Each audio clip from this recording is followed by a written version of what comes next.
So last week we started talking about the Shunammite woman in 2 Kings chapter 4. So if you haven't gotten caught up, hop back to that one.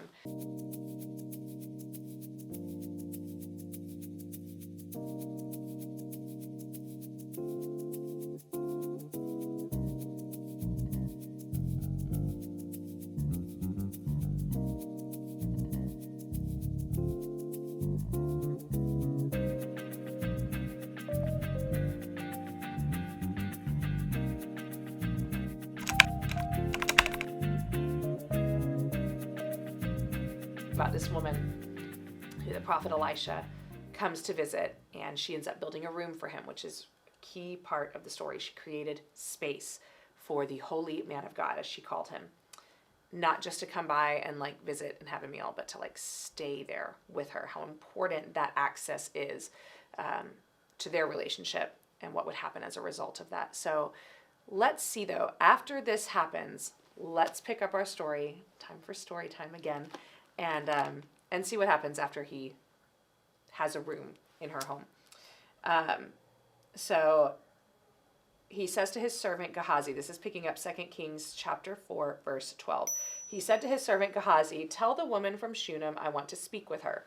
When she appeared, Elisha said to Gehazi, "Tell her, we appreciate the kind concern you have shown us. What can we do for you? Can we put in a good word for you to the king or to the commander of the army?" "No," she replied, "my family takes good care of me." Okay, so let's talk about this for a second. It's kind of weird, right, that she's standing there and he speaks through his servant. First of all, we learn earlier in the story, she's super wealthy. She has a husband, but she's pretty wealthy. Wealth to the standard of she doesn't need anything from Elisha. Every need is met. And so the talking back and forth, she's still very pious. Talking back and forth through the servant initially could be, we don't know, but could be interpreted as him not wanting to be improper and speaking directly to a married woman that he is living in the home. So going through a servant removes the opportunity for impropriety to be perceived there. So that's one option as to why this happens. But we'll see that the longer time goes on, he begins to speak directly to her for different reasons. So let's pick the story up. This is in verse 14. It says, "Later Elisha asked Gehazi, 'What can we do for her?' Gehazi replied, 'She doesn't have a son, and her husband is an old man.'" Verse 15, "Call her back again," Elisha told him. When the woman returned, Elisha said to her as she stood in the doorway, "Next year at this time, you will be holding a son in your arms." "No, my lord," she cried. "Oh, man of God, don't deceive me and get my hopes up like that." Interesting, right? I kind of view this as, if it were written today, she's like, "Listen, don't play with me. Do not bring something up. Do not make a promise that you cannot keep." And it's indicative of the fact that perhaps this is a long-held and yet still unmet desire that she's had. Also, the fact that her husband is old. Maybe she's given up hope for this. We don't know her age. We don't know if she aligned with her husband's age, if she was beyond childbearing years, if he was. We don't really know what that is, or if the oldness of her husband is just in reference to the fact that they'd been trying for a long time and it hadn't happened yet, so all hope was lost in that way. We don't really know, but we know that her response was, "Don't mess with me. Don't get my hopes up," she says. And then what happens?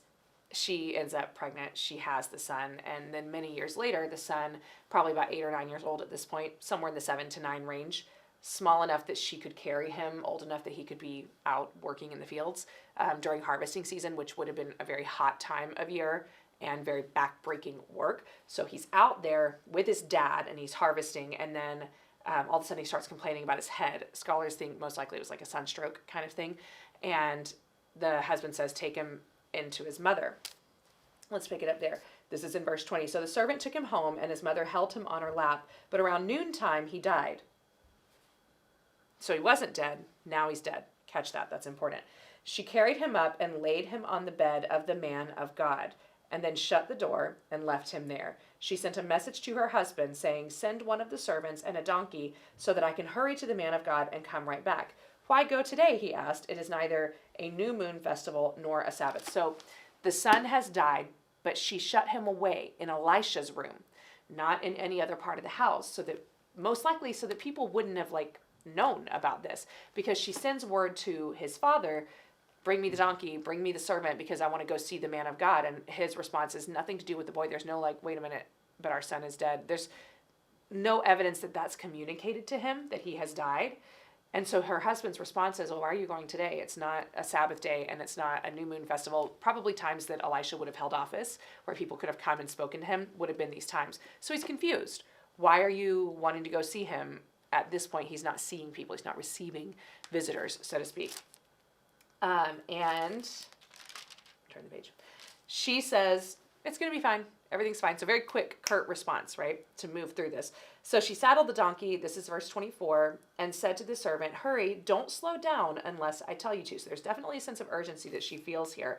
But she's also like, I'm going to get this done. I'm going to go see this man who gave me a child that I never asked him for, and then now the child is dead. Paraphrasing a little bit there. As she approached the man of God at Mount Carmel, remember Elijah at Mount Carmel? Now we have Elisha at Mount Carmel. Different reasons. Elisha saw her in the distance. He said to Gehazi, look, the woman from Shunem is coming. Run out to meet her and ask her, is everything all right with you, your husband, and your child? Yes, the woman told Gehazi, everything is fine. I hear the narrator in my head going, but everything was not fine. Her son is dead, and her response is everything is fine. Now, the word here that is used in Hebrew is the word shalom, which has many meanings. A greeting, the word peace, all of that. But one of those meanings that we can translate here is the phrase, it is well. Is everything well with your husband and your family and your son? Yes, it is well. But it wasn't well. He's dead. But she's not going to waste time getting into this with Gehazi. Gehazi can't do anything for her. Gehazi did not give her this child. He did not promise this child. This man can do nothing for me. Frankly, you're in my way. Get me to Elisha. This is the woman who's like, I know what I'm doing, and then you're not going to help me. I want to get to the guy that can actually do something about this. And then we pick it up in verse 27. But when she came to the man of God at the mountain, she fell to the ground before him and caught hold of his feet. This is a place of like humility. Caught hold of his feet.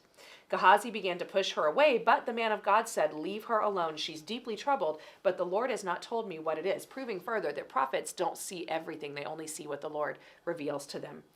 Verse 28, then she said, did I ask you for a son, my Lord? And didn't I say, don't deceive me and get my hopes up? Then Elisha said to Gehazi, get ready to travel, take my staff and go. Don't talk to anyone along the way. Go quickly lay the staff on the child's face. He does. So Gehazi goes to the woman's house, lays the staff, Elisha's staff, on the child's face, and nothing happens. It's almost like the right tool, but in the wrong hands, because if you know anything about Gehazi, he was a little bit shady, a lot shady. And God actually deals with him later, and it doesn't work, because Gehazi's not a man of pure faith. Now, perhaps Elisha knew it was going to happen this way. Maybe he did, maybe he didn't. But either way, it doesn't work. Elisha shows up with the woman because he sends Gehazi, and the woman basically is like, I'm not leaving you. And you could take this as like a form of loyalty, which probably Elisha would have heard it that way because she uses the same phrase that he used to Elijah when he was like, no, I'm not leaving you. So there's definitely something about those words that would have sounded familiar to him.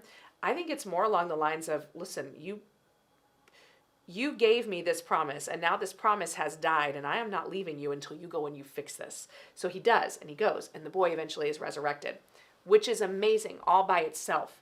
But it started with her giving him access to her life because he lived there for a season of time, because he stayed there and she created that room for him. There was favor that was there. And so you might ask yourself, but why does it have to happen this way? If the boy's going to get resurrected anyway, why did God allow him to die? Why go through all of this? Beyond the fact that there's a lot for us to learn from this, there was something for her too. See, there was a credibility that was birthed in her relationship with Elisha, that when he said something, now she's going to listen and she's going to hear it because they have fought through this situation together, right? And he's been proven powerful in her midst. And he warns her that there's a famine, an impending famine that's coming. And in that famine, she should take her family and go somewhere else and they can avoid it. And she does. Eventually the husband dies, presumably of old age. But 7 years after that famine, she comes back. And now that boy, who was 7 to 9 years old at the time that he died, is now like 14 to 16 years old. So he's like pretty much a man in this culture at this point in time. And oddly enough, like when she leaves her whole property, everything becomes property of the palace of the king at that point in time, because she kind of abandoned it. But she gets back to Israel, and Gehazi happens to be in the presence of the king, and he's telling this story, like, hey, there's this wild story, this guy, Elisha that I worked for, and this happened, and this boy died, and then he was resurrected, and it was this amazing thing. And then out of nowhere, coincidentally, in walks the Shunammite woman and her son. And Gehazi stops, and he's like, oh my gosh, this is the guy I was just telling you about. And so now standing before the king is a man who used to be a boy who used to be dead. That's favor that he's seeing right in front of him. And so when this woman says to the king, hey, I just came back to see if I can get my stuff back. Can I get my property? He not only restores her property to her, but every prophet and everything that prophet with an F, not a PH, that has been born of that property, she gets that back too. The harvest that it has yielded, she gets that back too. So her wealth is restored, her property is restored. If it hadn't happened that this boy had died and been resurrected, then there wouldn't have been that moment with the king, right? But all of this starts because there was room and space made. So when we look at that, how do we look our trials and our difficulties and our dead dreams in the face and not be completely and utterly devastated, but look at it and say, it is well. Everything is fine. That can only happen because there is trust in the holiness of God more than there is trust in the unholiness of our circumstances. It is well. It's possible to live with an it is well mindset when we have made space for the holiness of God in our lives.